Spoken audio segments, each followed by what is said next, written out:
नमस्कार जोहार। चलिए जानते हैं झारखंड की ताज़ा खबरों को, लेकिन उससे पहले अगर आपने अभी तक इस चैनल को सब्सक्राइब नहीं किया तो सब्सक्राइब कर लें, जिससे कि आपको झारखंड की ताज़ा खबर रोजाना मिलती रहे। सबसे पहली खबर, ईडी की कार्रवाई का आज होगा विरोध। आज के विरोध प्रदर्शन को लेकर राज्य में मजिस्ट्रेट एवं अतिरिक्त पुलिस बल तैनात किया गया है।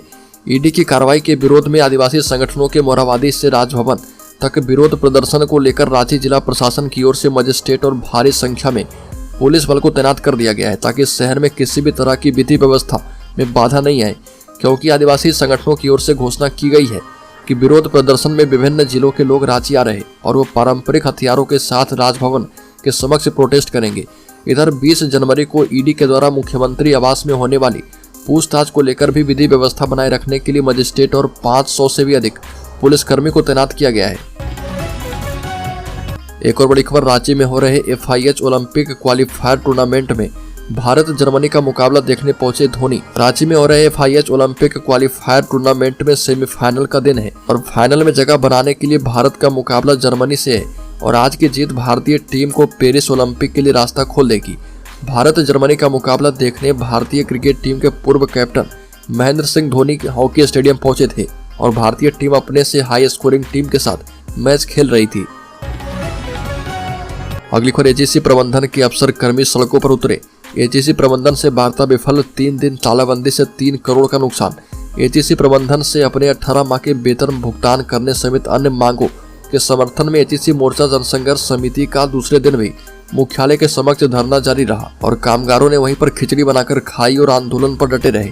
इस बीच प्रबंधन ने मजदूर समिति के सदस्य को 11 बजे वार्ता के लिए बुलाया और इसमें समिति के सदस्यों ने प्रबंधन को केंद्र सरकार के समक्ष मजदूर आंदोलन की जानकारी देने का आग्रह किया है और कहा गया कि हाई पावर कमेटी गठित करके मोर्चा के तमाम सवालों का जवाब अविलंब दिया जाए।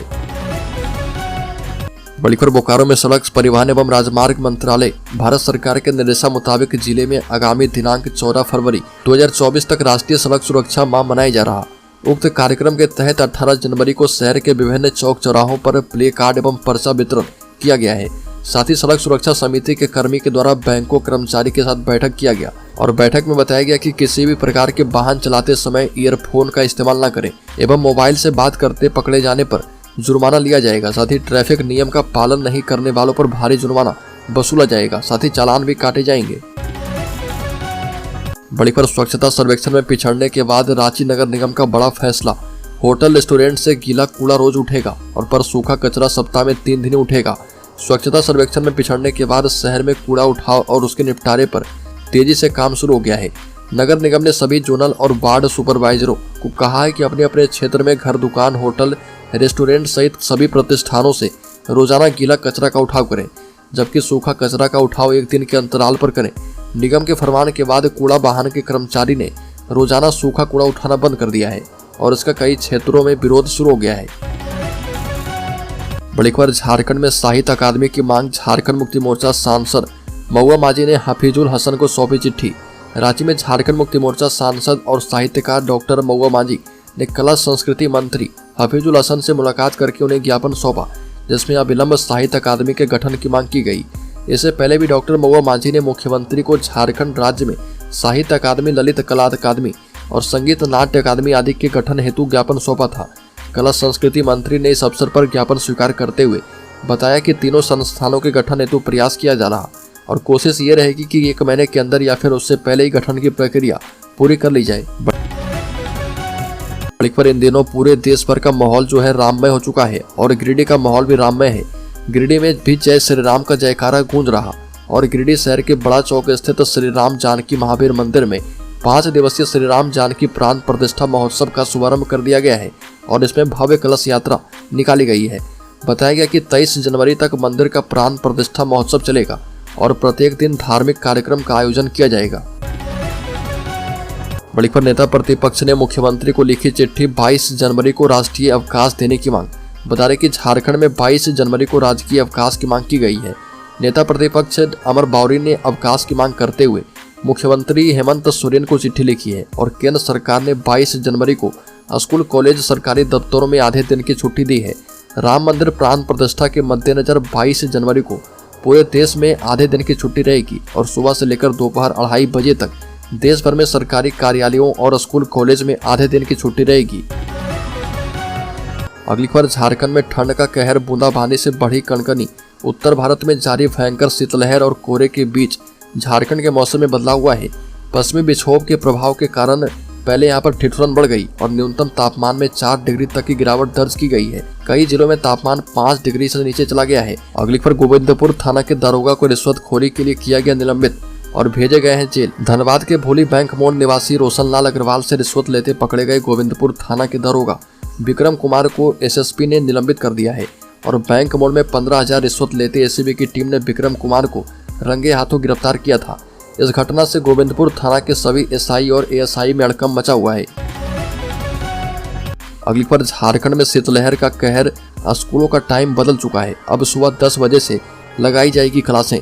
झारखंड में शीतलहर के बढ़ते प्रभाव को देखते हुए राज्य सरकार ने स्कूलों के टाइम टेबल में बदलाव कर दिया है। केजी से लेकर 5वीं तक की क्लास अब सुबह 10 बजे से दोपहर 2 बजे तक चलेगी। वहीं 6ठी से 12वीं तक की क्लास सुबह 9 बजे से 3 बजे तक चलेगी। स्कूली शिक्षा एवं साक्षरता विभाग की अपर सचिव कुमुद सहाय ने इसके लिए आदेश जारी कर दिया है और आदेश में स्पष्ट किया है कि राज्य में चल रहे सभी कोटि के सरकारी, गैर सरकारी सहायता प्राप्त, गैर सहायता प्राप्त और निजी विद्यालय में 19 जनवरी से 25 जनवरी तक यह व्यवस्था लागू रहेगी। बड़ी खबर, भाजपा में बदलते रहे प्रदेश अध्यक्ष लेकिन नहीं बदल रहे आधा दर्जन पदाधिकारी। भाजपा की प्रदेश कमेटी का विस्तार 6 माह के लंबे अंतराल के बाद हुआ है। प्रदेश अध्यक्ष बाबूलाल मरांडी की नई कमेटी में अधिकतर पुराने चेहरे पर ही भरोसा जताया गया और नई कमेटी में आधा दर्जन से अधिक ऐसे अधिकारी शामिल हैं जो लगातार 3 टर्म से हैं। इस दौरान भाजपा के प्रदेश अध्यक्ष बदलते रहे लेकिन इन पदाधिकारी की कोई हिला नहीं पाया और ये अधिकारी अभी भी कमेटी में प्रमुख पदों पर हैं और कई पदाधिकारी तो पिछले 3 टर्म से एक ही पद पर बने हैं। बड़ी पर, जमशेदपुर के पास उत्कल एक्सप्रेस की चपेट में आने से 4 लोगों की मौत, कोहरे की वजह से हुआ है हादसा। झारखंड के सरायकेला खरसावां जिले में कमरिया रेलवे स्टेशन के बाहर दिल दहला देने वाली हादसे हुए हैं। यहाँ पर रेलवे ट्रैक पार कर रहे 3-4 मजदूर नई दिल्ली पूरी उत्कल एक्सप्रेस की चपेट में आने से उनकी मौके पर ही मौत हो गई। इस मामले में आरपीएफ के ओसी गुलाम रब्बानी खान का बयान सामने आया और कहा कि गमरिया रेलवे स्टेशन के आगे 3-4 लोग दुर्घटनाग्रस्त हुए हैं। सबों की पहचान कर ली गई है। बड़ी खबर, झारखंड हाईकोर्ट ने सरकार से पूछा कि कब ली जाएगी शिक्षक पात्रता परीक्षा। झारखंड हाईकोर्ट के जस्टिस आनंद सेन की कोर्ट ने झारखंड शिक्षक पात्रता परीक्षा के आयोजन को लेकर दायर याचिका पर सुनवाई की है। मामले की सुनवाई के दौरान कोर्ट ने प्रार्थी एवं राज्य सरकार का पक्ष सुना है। दोनों पक्षों को सुनने के बाद कोर्ट ने राज्य सरकार को ऐतिहासिक स्पेसिफिक जवाब दायर करने का निर्देश दिया। कोर्ट ने पूछा कि राज्य सरकार टेट का आयोजन कब करेगी। टेट लेने की समय सीमा बताते हुए 4 सप्ताह के अंदर स्पेसिफिक जवाब दायर की जाए और मामले की अगली सुनवाई जो है 4 सप्ताह के बाद होगी। अगली खबर, ईडी के खिलाफ आदिवासी संगठनों का राजभवन मार्च आज से शुरू। आदिवासी संगठनों ने ईडी के द्वारा आदिवासी सरकार और आदिवासी मुख्यमंत्री को अस्थिर करने का प्रयास का आरोप लगाते हुए 19 जनवरी को मोराबादी मैदान से राजभवन तक मार्च निकालने और यहां पर धरना प्रदर्शन करने की घोषणा कर दी है और करमटोली स्थित केंद्रीय धुकमुड़िया में इन संगठनों के प्रतिनिधियों ने बैठक की है। और बता दें कि लगातार ये कहा जा रहा है कि दूसरी ओर ईडी के माध्यम से सरकार को परेशान किया जा रहा और ईडी जो है कहीं ना कहीं केंद्र सरकार के इशारे पर काम कर रही है। अगली पर, न्याय यात्रा की तैयारी में जुटी झारखंड कांग्रेस। 3-4 जगहों पर सभा कर सकते हैं राहुल गांधी। कांग्रेस के केंद्रीय नेता राहुल गांधी भारत जोड़ो न्याय यात्रा के क्रम में फरवरी में झारखंड पहुंचेंगे। वे 8 दिनों तक झारखंड में प्रवास करेंगे और लगभग 804 किलोमीटर की यात्रा करेंगे। इधर प्रदेश कांग्रेस श्री गांधी की न्याय यात्रा की तैयारी में जुट गई है। प्रदेश अध्यक्ष राजेश ठाकुर के साथ कमेटी यात्रा का खाका तैयार कर रही है। इसे केंद्रीय नेतृत्व को भेजा जा रहा और श्री राहुल गांधी अपनी यात्रा के क्रम में 3 से 4 जगहों पर जनसभा को संबोधित कर सकते हैं और जनसभा करने की तैयारी शुरू है। झारखंड कांस्टेबल भर्ती के लिए 15 जनवरी से शुरू हो चुके हैं आवेदन। 10वीं पास कर सकते हैं अप्लाई। बता दें कि सरकारी नौकरी की चाह रखने वाले युवाओं के लिए अच्छी खबर सामने आई है। दरअसल जेएसएससी ने झारखंड कांस्टेबल कॉम्पिटिटिव एग्जामिनेशन के लिए आवेदन आमंत्रित किए हैं। ऐसे में जो भी उम्मीदवार आवेदन करना चाहते हैं वह झारखंड कर्मचारी चयन आयोग की ऑफिशियल वेबसाइट jssc.nic.in पर जाकर आवेदन कर सकते हैं। बता दें कि आवेदन की लास्ट डेट 14 फरवरी 2024 है। वहीं सुधार विंडो के माध्यम से उम्मीदवारों को अपने आवेदन पत्र को संपादित करने का अवसर मिलेगा।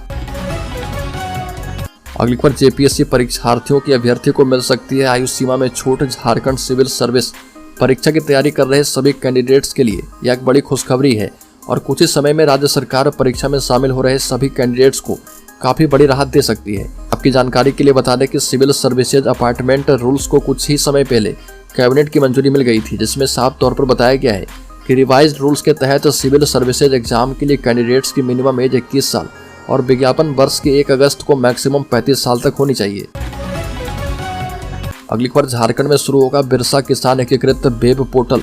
झारखंड के कृषि मंत्री बादल पत्रलेख ने कहा है कि सोरेन सरकार के कार्यकाल में कृषि विभाग लाखों किसानों तक पहुंच गया है। आगामी साल में और कई किसानों तक पहुंचने का लक्ष्य है और 5 वर्ष के कार्यकाल में सरकार 58 लाख बिरसा किसानों की फौज तैयार कर लेगी ताकि हर किसान को कुछ न कुछ शासकीय योजनाओं का लाभ मिले।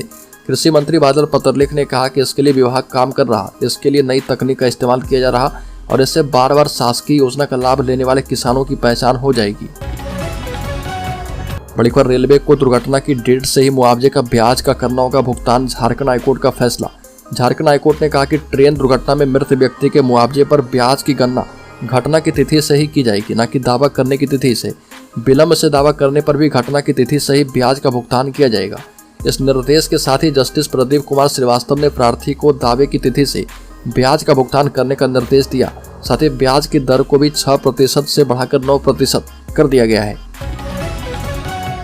अगली खबर, झारखंड में बालू की होगी होम डिलीवरी, सोरेन सरकार की है व्यवस्था। झारखंड में बालू की घर पर डिलीवरी की जाएगी। इस सुविधा के लिए पोर्टल पर ऑर्डर देना होगा। खान विभाग के द्वारा पोर्टल विकसित किया जा रहा। इस पोर्टल पर ऑर्डर मिलने के 48 घंटे में आपूर्ति की जाएगी। खान और भूतत्व विभाग के सचिव अबूबकर सिद्दीकी ने बताया कि तेलंगाना की तर्ज पर प्रदेश में बालू की होम डिलीवरी की व्यवस्था की जा रही है। इसके लिए झारखंड खनिज विकास निगम की तरफ से सैंड टैक्सी पोर्टल को मार्च 2024 तक लागू किया जाएगा। अगली खबर, ईडी ने गठबंधन सरकार यानी झारखंड सरकार को पत्र लिखकर साहिबगंज जिले में कथित अवैध पत्थर खनन की चल रही जांच का विवरण मांगने और राज्य के 5 अधिकारी को तलब करने के बारे में सवाल उठाया। और ऐसे समय में आया है जब झारखंड कैबिनेट सचिवालय और सतर्कता की प्रमुख सचिव वंदना डाडेल, जो कि मुख्यमंत्री हेमंत सोरेन की प्रमुख सचिव भी है, उन्होंने राज्य के कुछ अधिकारी को जारी किए गए ईडी समन के लिए आधार मांगा था। अगली खबर, झारखंड में आंगनबाड़ी सेविकाओं को अब मिलेगा स्मार्ट मोबाइल फोन। झारखंड सरकार लेकर आई है एक और योजना। झारखंड सरकार राज्यवासी के लिए कई योजना लेकर आ रही है, जिसमें पेंशन योजना, अबू आवास योजना आदि शामिल है। वहीं अब हेमंत सरकार आंगनबाड़ी सेविकाओं के लिए योजना लेकर आई है। बता दें कि 10,000 से भी ज्यादा आंगनबाड़ी केंद्रों के भवन का निर्माण DMFT CSR फंड के तहत करवाने की योजना है।